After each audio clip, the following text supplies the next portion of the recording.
Hello dear fans, friends and subscribers. This is your host Ram here on this cricket show, welcoming you, and I'm going to talk about stumps on day one of the final test match between South Africa and India, which was played at the Firozshah Kotla here in Delhi. Well, as far as the honors, I would say, was shared by both India and South Africa. As South Africa, I thought really bowled well to actually restrict India to 231 for 7 at stumps. As far as just going through the report as to what happened on the day one, it was India who actually won the toss, and one would say that. I was telling you the other day in my preview that it's going to be foggy in the morning, and that was precisely the case yesterday with lots of cold at Delhi. Virat Kohli, the Indian captain, decided that despite the tricky morning conditions, he decided that his boards would bat first, and that's what happened. And as far as the team composition was concerned, well, India decided to get Umesh Yadav into the team. So there was something I was talking about Varun, but India decided to get Umesh Yadav into the team, we saw that there was no place for Amit Mishra. So Amit Mishra was dropped, and as far as South Africa were concerned, they got Kyle Laverton, but they got Temba Bavuma into the squad, into the for the out of form Stein van Zyl. And Dean Elgar was opening with Bavuma, and they also had the right arm off spinner Dan Peat actually coming in and replacing Simon Harmer, who did well in the previous test match. So that was the changes which was done. And just talking about the game here, it all started with Murali Vijay and Shikhar Dhawan opening innings, and as I said, there was definitely assistance for the pace bowlers. It was Mane Morkel who was bowling along with Kyle Abbott, and they were definitely troubling the batsmen. And also Vijay and Dhawan realized that the conditions are not really ideal for batting, and they decided to bide their time. But there are definitely some events which are happening with Kyle Abbott repeatedly beating the bat of both Murali Vijay and Dhawan, and Mane Morkel continuing to bowl in the way that he has been doing best in this particular series.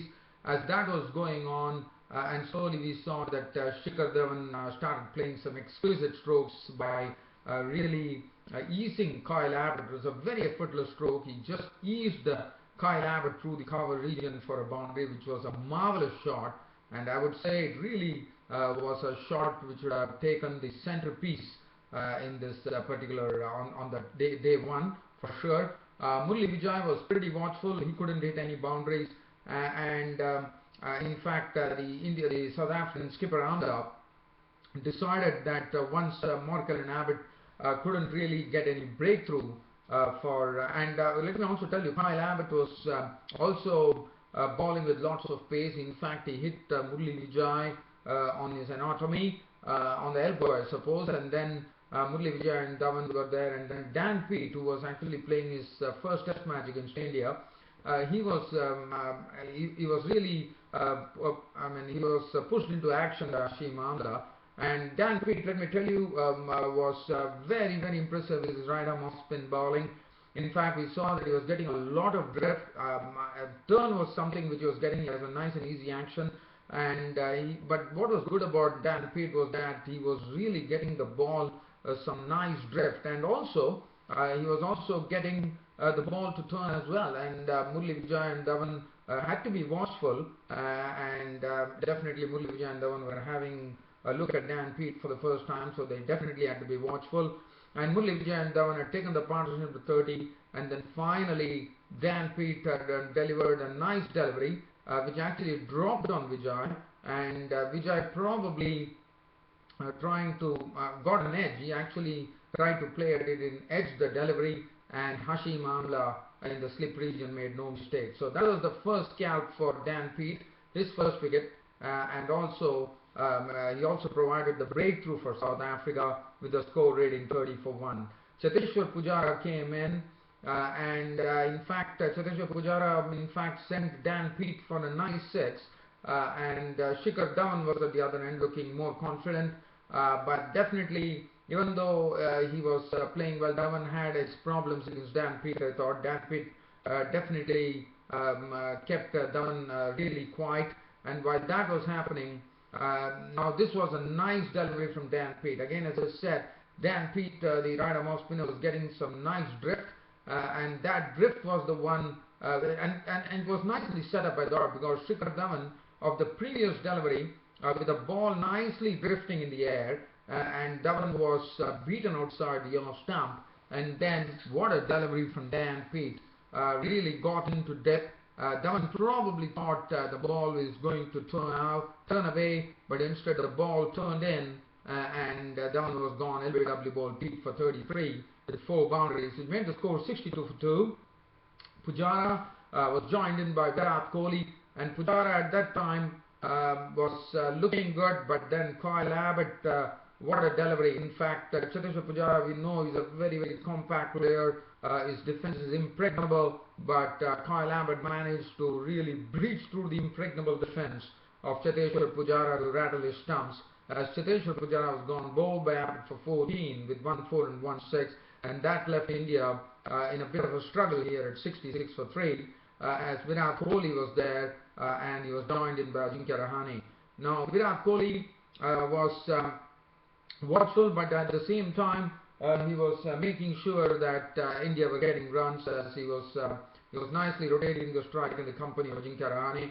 Ajinkya Rahane and Virat Kohli were there when the spinners were operating. Dan Peet was operating. He was doing a good job there. And the other end we saw the other spinners. The Imran Tahir was operating, and also Dean Elgar. And that was the time Virat Kohli and Ajinkya Rahane were together, and they definitely managed to really retrieve the situation for India, as a 70-run partnership ensued between Virat Kohli and Ajinkya Rahane, with Virat Kohli definitely playing some good strokes, and Ajinkya Rahane also looking more sure of himself by using his feet beautifully against the spinners. And as you know, Ajinkya Rahane is a good driver of the ball. He was doing that too. As that was going on, and it looked like India were slowly getting into a better situation, that was the time a freak dismissal happened. In fact, Virat Kohli, trying to slot sweep Peet, in fact hit Temba Bavuma, was playing this match. He was at short forward square, forward short leg. He was hit on the pad. The ball actually went on to hit Temba Bavuma on the pad and ricocheted into the thick air. And what a catch taken by Dean Willers, the wicketkeeper, showing good anticipation, good reflexes, flinging himself and taking that catch which was offered by Virat Kohli. A freak dismissal happening.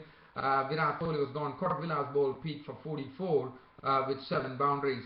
Rohit Sharma came in and joined Ajinkya Rahane, and 136 for 4, Kohli departed, and with only 2 runs added, Rohit Sharma, trying to actually hoik a Peet over the mid-wicket region, ended in the hands of Imran Tahir at mid-wicket. So he was gone for 1, which made it 138 for 5, and then Ridhiman Saha at the tea time was cleaned up by Abbott for 1, clean ball by him, and India once again found themselves after the Virat Kohli and Ajinkya Rahane partnership. Once again we saw that India were once again getting into trouble with the score rating 139 for 6. And Ajinkya Rahane was doing a good job there, and once Virat Kohli was gone, Ajinkya Rahane had to down the shutters. In fact, he had to really play sort of a very, very stable role. He knew that his presence in the middle is very, very vital, and he was doing that, but he definitely got good company from Ravindra Jadeja, as both of them slowly tried to see the situation through for India. From 139, there's another partnership started, which yielded 59 runs between Jadeja and Ajinkya Rahane, and while that was going on, it was Kyle Abbott who broke that stand by dismissing Jadeja for 24 with 3 boundaries. And then finally, when stumps were drawn for the day, Ajinkya Rahane had done a wonderful job. In fact, he got his maiden 50. I'm told Ajinkya Rahane, as you know, he has a very good track record abroad, which is always a mark of a great player according to me. And Ajinkya Rahane today got his maiden half century in India. I mean, that was really surprising, but Ajinkya Rahane, this was his first maiden half century in India, and what a momentum for him, as he would definitely be eyeing a maiden, I mean, he has centuries, but a maiden century in India, because he has never scored a century in India, and he is just 11 runs short, as Ajinkya Rahane at stumps was not out on 89, 9 fours and 2 sixes, a wonderful ball played by Ajinkya Rahane to see of the day for India, and Ravichandran Ashwin was not out on 6 with 1-4, as India closed at 231 for 7 on the first day of the final test match between India and South Africa at the Firozshah Kotla here in Delhi. And in conditions where I wouldn't say compared to the other test matches that were played on other grounds, I thought this pitch was much more easy to bat on, and India put 231 for 7 on the board. Only 6 overs were nipped off. In fact, the full quota of 90 overs were not bowled for the day. 6 overs were nipped off because of the light being a bit bad, and that was the score for India. As far as the bowling was concerned, Morne Morkel was wicketless, 17 overs, 5 maidens, none for 40, but the wicket takers were Dan Peat, playing his first test against India, and bowled very, very impressively. Maybe his bowling figures won't really reflect that. 34 overs, 5 maidens, 101 runs and 4 wickets. I thought he really bowled well. He deserved those 4 wickets, and as I said, he was getting nice drift in the air, and that's a mark of a good bowler. And Dan Peat, one has to really say that even though the Indian batsmen are good players of spin, I thought Dan Peat really troubled the Indian batsmen with his good turning deliveries. So good job, Dan Peat. Kyle Abbott on this particular pitch, another good performance from Kyle Abbott, because as I said, it's not an easy pitch to bowl on, but Kyle Abbott did a wonderful job. 17 overs, 6 minutes, 23 runs and 3 wickets. Imran Tahir, 7 overs, 1 maiden, none for 36.